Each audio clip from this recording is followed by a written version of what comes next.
Hey YouTube, I'm back with the review of Jelly Bean on my Nexus S. Try to keep this as brief as possible. So on the lock screen, you can see that you now have access to Google Now, the unlock, and the camera. Swiping into the camera, we'll be able to see the new camera feature or addition. If you take a picture, you can see it swipes, well, kind of see if the light didn't blind it. There we go. You can see it swipes out to that side, so just easily by swiping in from that side you can take a look at the pictures, and by pinching you can get a view of multiple pictures in the same area. So let's say I don't want this picture, I just swipe it away and it's deleted. Same thing with this one, or you accidentally deleted that last one, you undo it and it comes right back. That's pretty handy, and I haven't really found myself using it, but I'm sure some people may think it's handy. And Project Butter is Android, or is Google's attempt to crush lag and jitteriness on Android. While it works very well from what I've read on the Galaxy Nexus and the Nexus 7, the Nexus S is a little different, given that it has such old hardware. However, it works to some extent. It's very nice. Opening the app tray now, I don't see so much lag, or any really for that matter. It's very nice. Scrolling through is smooth, and the list isn't populated. I don't know if you saw that. It kind of has to catch up right there if you scroll really fast, but I don't know who even scrolls that fast to get something. But overall, it's really nice. It's a nice improvement, and it does smooth out performance on the Nexus S specifically. Moving on to widgets, we have a few new widgets. We have a messaging widget, play recommended, play my library, and what's this song. What's this song is Google's, it's sort of like Shazam, but for Android, for stock Android. You go tap it and it will bring up the song that it's able to recognize, and then it'll have a link to the Play Store for you to purchase that song, which is pretty nice. I did away with Shazam because I have What's This Song now, and it's pretty nice. Oh, you can see the recommended on recommended by Play. It'll just give you recommended things. Widget system is the widgets are greatly improved. For example, it'll rearrange different things to be able to fit your widgets on the home screen without having to change them to a different home screen, resize them, and then put them back.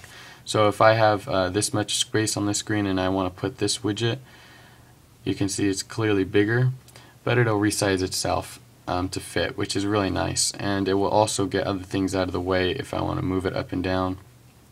And this is also nice. In widgets, it's just a small thing, but instead of having to actually slide your finger up, you can just flick it and it will know that you want to delete it, and it will delete it. Next thing is voice search. Voice search is much improved, and I really enjoy using it.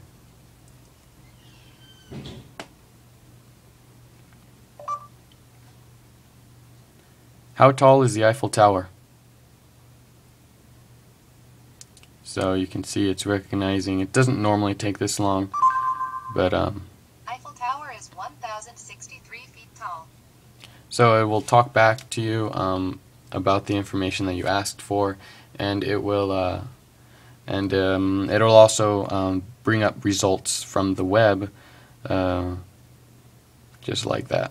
You can search more information about the Eiffel Tower. Now, if it doesn't know something, it won't bring up a card. It'll bring up just web results. For example, here's one that I asked yesterday. What's the most poisonous spider in the world? So as you can see, it doesn't know. It doesn't know what the most poisonous spider in the world is, but it will return web results for that question, which is really handy because you can go in and just, let's say I wanted to get it from there, I can go and take a look at whatever that web page has to offer. So that's nice. Google Now is a nice addition that the search button has kind of been repurposed a little bit for. It'll bring up results from places around you, depending on your location, and appointments, sports teams you like. For example, I usually have a weather card right here, but I swiped it away, so it takes a while to refresh. But if you're near, let's say you're traveling and you need to know your flight number or something of that sort, it'll bring up different flights that are around you. If you're out and you're looking for food, it will probably have different food places by you as a recommendation, so you can go ahead and click the card and it will bring up information such as closing time and phone number, I believe, and then you can also click the place and open it in Maps and go that route also. Google Now is a very nice and intuitive addition to Android, which I really appreciate. Again, this whole operating system is it's great. It works, and I feel like I have a new phone, even though this is almost 2 years old now. Notifications are improved. If you swipe down, you can immediately see a change in the way that it swipes down. It kind of reveals part of it as it comes down, which I don't. It seems a little different than in Ice Cream Sandwich and before. Swiping up with 2 fingers will show less info. Swiping down more. This can be done with text messages, emails, possibly phone calls. If you get multiple and it just shows like 5 missed calls.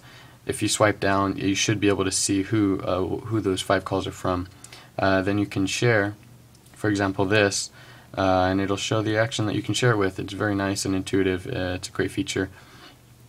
Then you also have these 3 lines. These 3 lines are also known as the X or the clear that have been in previous versions of Android, and it'll just swipe it away for you. Going into settings, we'll see some minor features here, or some minor changes rather. Wi-Fi and Bluetooth, the toggles are different. All the toggles are kind of squared, reminiscent of older iOS. Apps, another small thing, but to get to different parts of the apps, like settings, you can swipe now. I don't believe that was available in earlier builds of Android. The next thing is accounts. Accounts is now its own separate tab. It's not in there with personal. I believe it was accounts and sync. It now has its own little thing, and you can add an account based on these 3. Smaller thing that most people won't check, but developer options is off by default, and I think they have a few more options in here. I haven't explored it too much. The last thing I want to mention, which I almost forgot about, is the multitasking menu rather.